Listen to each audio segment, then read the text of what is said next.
hindi kasi hindi kasi mawala sa sarili kong mag-appreciate ng mundo.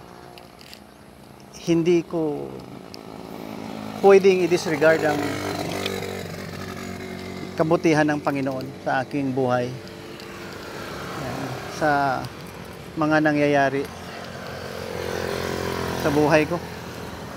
Lahat ito ay pasasalamat sa Panginoon. Marami nga akong pagsubok kaya nevertheless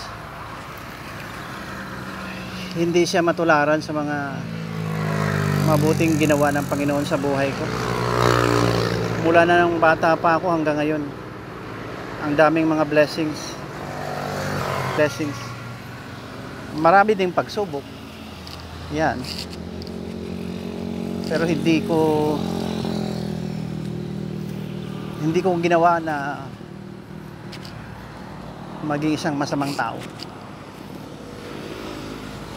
Naiipon lang dahil nung panahon na sana akala ko langit na naging nabubuhay sa mundo.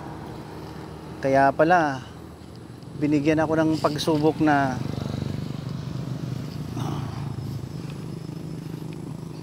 yun, mga trials. Trials yan na